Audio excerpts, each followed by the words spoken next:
সকালবেলা রোদ উঠেছে দেখে মনটা কি খুশি হয়ে গেছে। কালকে যেভাবে বৃষ্টি হচ্ছিল, আমি ভাবলাম এই বৃষ্টিটাই জামাই ষষ্ঠীর আনন্দটাই বোধহয় পণ্ড করে দেবে।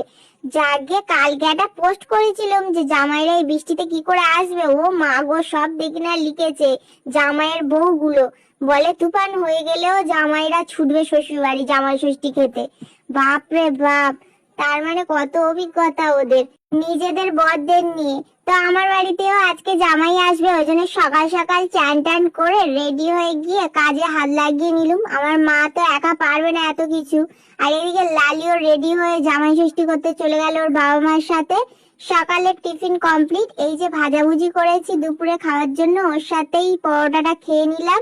আর এই যে আর একজন বললাম যে আমার খিদে পেলে ওর খিদে পাবে, শরীর খারাপ হলে ওর শরীর খারাপ হয়, ও আমার সাথে খেয়ে নিল। তারপর খেয়ে দিয়ে নিয়ে রান্নার জোগাড় করতে বসে পড়লুম। তার মধ্যে দিদি জামাইবাবু এসে গিয়েছে, মা জামাইবাবুকে ফোঁটা দিয়ে নিল। আর ওদিকে ননি বসেছে ননির জামাইকে নিয়ে। ওই বাঘটা হচ্ছে ওর জামাই, 1 মাস বিয়ে হয়েছে, ওর মেয়েটা যে এখনো বেঁচে আছে এটাই অনেক। আমার জামাই নেই বলে সেই দুঃখ ভোলাতে আমার জামাইবাবু কিটক্যাট ক্যাডবেরি দিয়েছে, আর সেই আনন্দে আনন্দিত হয়ে আমি উল্টো নাইটি পরে দিদির সাথে সন্ধ্যাবেলা গল্প করতে বসেছি। যাকগে।